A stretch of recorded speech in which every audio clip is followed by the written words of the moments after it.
All right, I see. Well, let's proceed with the divorce then, I declared as I placed the divorce papers on the table. Howard seemed surprised and asked, "What? What's this?" I replied, "It's the divorce papers, of course." He questioned if I had prepared them already and suggested using his instead, but I clarified that I was the one initiating the divorce. This made him accuse me of being arrogant, to which I retorted, "Arrogant? You've been looking down on me this whole time. So that's why you think that I'm arrogant, right? But you're the one being the most arrogant person here." I expressed my frustration, and he challenged my assertion, asking if I thought I was better than him. With determination, I replied, "Well, I am. My name is Ivy, and I've been married to Howard for 10 years. Our relationship began during our university years, where we were classmates and part of the same club. After graduation, we reconnected at an alumni reunion and eventually got married. Howard is a cheerful person, and our first 8 years of marriage were peaceful and satisfying. However, our marriage began to unravel when Howard changed jobs and his salary was reduced. He became depressed, narrow-minded, and self-deprecating. Despite this, I felt it was my turn to support him, as his brightness and cheerfulness had helped me through difficult times before.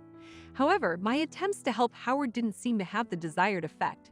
He struggled to understand my intentions. Howard often came home late at night, tired and exhausted. I would greet him with a cheerful welcome home and offer him his favorite pasta for dinner. But he'd respond dismissively, "It's okay, I don't need it." I'd inquire if he had already eaten, and he'd reply, "No way, I'm not making much here." I'd persist, "Aren't you a bit hungry? Eating something might make you feel better." But he'd find it annoying and accuse me, "You think I'm useless, don't you?" I'd assure him that I didn't, but he'd retreat to his room without looking at me. Undeterred, I'd continue preparing his favorite meals, even though he'd only take a few bites before returning to his room. On weekends and days off, I'd suggest going out for dinner, but he'd respond, "We can't afford that," and refuse to go anywhere. I was at a loss about what to do. It was during this challenging period that Howard made an impossible request, further straining our relationship. One day he came home early, wearing an unusual calm expression. I asked if something good had happened. He said, "I have a proposal. Can you quit your job?" I was taken aback. Quitting my job was out of the question.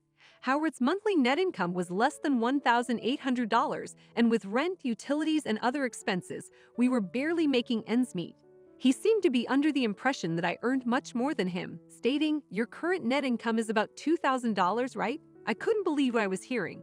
I had worked at the company for over 10 years, and my income was nowhere near what he assumed. I often found myself wondering what was going on in Howard's mind. My actual monthly net income was $3,500, but I felt reluctant to disclose that to him. I was becoming increasingly frustrated with his unreasonable demand. It seemed like Howard had been looking down on me from the very beginning, thinking he was the provider for his lower-earning wife. I firmly replied, "No, I won't quit my job." He questioned, "Why not? Don't you love me?" I clarified, "That's not what I'm saying. I love my job and my company, and I'm proud of what I do." My husband chuckled and sarcastically commented, "You're proud of a job that only pays you $2,000. That's really funny." As tempting as it was to retort with the fact that his income was even lower, I resisted the urge and remained composed. Despite his continuous pressure, I never agreed to quit my job. Instead, he started making ridiculous excuses and stopped contributing to our family budget. I couldn't comprehend the purpose of staying with him any longer, and divorce began to cross my mind. Then, out of nowhere, Howard brought up my parents' divorce. My parents had divorced after I graduated from university and started working at the company. Their separation was amicable, with no infidelity or violence involved. When they informed me of their decision, I was taken aback because they had always seemed close as a couple. Nevertheless, I accepted their choice, grateful that they had waited until I was independent. Once my husband and I married, I lived with my mother, and we rarely discussed my father in detail. While my father attended our wedding, our interactions were limited to a few times a year. "Come to think of it, your father is about to retire, right?" Howard inquired. I nodded, somewhat surprised by his interest in my father's retirement. "Oh, it's nothing, but he's been delivering newspapers all his life, right? It was a lot of work for him, wasn't it?" Howard continued, misunderstanding my father's occupation. This conversation occurred early in our relationship, and I hadn't yet corrected Howard's misconception. When he asked about my father's job, I explained, "My father is a newspaper distributor." Howard responded with empathy, assuming my father was a newspaper delivery man. He remarked. That must be a tough job. I guess you're really grateful for your father, huh? I'm guessing his income is not that high, right?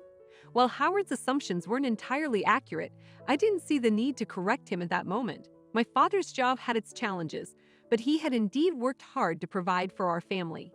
The topic of my father was rarely brought up again after that initial conversation.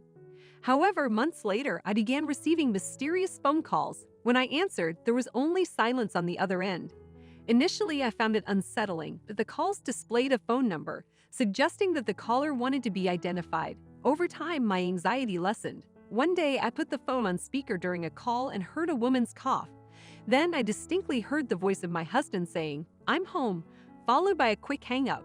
It became clear that my husband was very close to another woman, someone he could visit as if it were his own home. I was fed up with his pressure to quit my job and his failure to provide for our family. I decided to hire an investigative agency to gather evidence of his affair, marking the beginning of the end of our marriage. Unfortunately, my husband broached the topic of divorce before I had a chance to. His words were unsettling, and he began by asking about my father's retirement. "Hey, how much did your father get when you retired? He already retired, right?" he inquired. I responded honestly, "I don't think he'll get any retirement money." His reaction was unexpected. "What?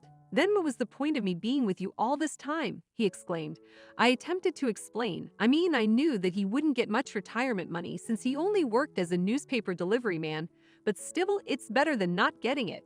He seemed unsatisfied, saying, "And yet, your father won't even get the retirement money."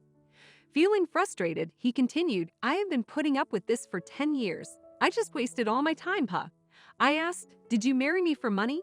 He denied this but claimed that my attitude had changed over the last 2 years, making him feel unattracted to me. He insisted on getting alimony and a divorce. I agreed and presented him with the divorce papers, which he found surprising. He questioned why I had prepared them and suggested that I was arrogant.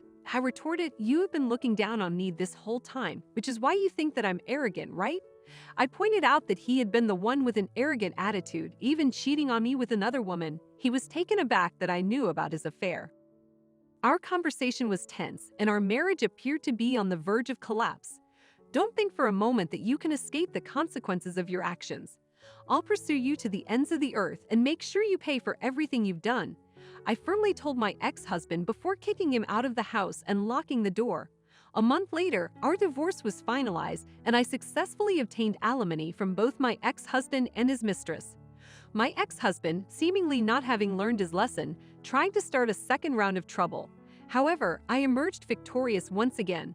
This incident occurred 2 months after the divorce was finalized. I returned home one day to find my ex-husband standing in front of the door. I decided to take him to a nearby cafe to hear what he had to say. He suddenly burst into tears and questioned why I hadn't told him about something. Confused, I asked what he was talking about. He showed me an article from a magazine featuring an interview with my father, who was the editor-in-chief of a newspaper.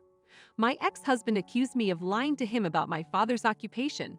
I defended myself, explaining that my father sometimes delivered newspapers and magazines to clients, so my description was not inaccurate. He threatened to sue me for compensation and emotional distress. I challenged him to go ahead and hire a lawyer, emphasizing that I would not back down. We could take the matter to court if necessary, as I was prepared to fight to the end. However, he continued to accuse me of lying about my father's retirement benefits. I clarified that my father had not retired yet and that any potential retirement money was his alone. My ex-husband's focus on money, which had led to our initial problems, was still evident. I pointed out that he had been swayed by empty promises of a better job, which ultimately reduced his salary. Get a hold of yourself. I have nothing more to say to you. Don't ever show your face in front of me again. If you dare to appear in front of me, I will take legal action, and I mean it. I sternly declared as I slammed $10 onto the table and left the cafe. I had once loved him, but the man I once knew was no longer recognizable to me. In hindsight, he probably had these qualities from the beginning, but I'd have been blind to them. I needed to improve my judgment of people's characters and see them for who they truly were. My ex-husband never visited me after that confrontation, but a year later, I unexpectedly encountered him. It was a day of leisurely shopping with my friends, and as we were about to enter a restaurant, I spotted my ex-husband. He was wearing a waiter's uniform serving customers. It was a surprising sight to see him working in such a different industry from his previous jobs, but I was glad to see him making an effort to support himself. My friend and I exchanged glances, chuckled, and quietly left. Since my divorce, I had been expanding my social circle and focusing on self-improvement. I had grown hesitant about the idea of remarriage due to my past experiences and might not pursue it in the future. I was dedicating myself to my work, and for some, this was a valid choice. I aimed to learn from my past and live life to the fullest. A husband who relied on his father-in-law's retirement money was not the kind of life I wanted. I hoped that Ivy would find a world of happiness in her future.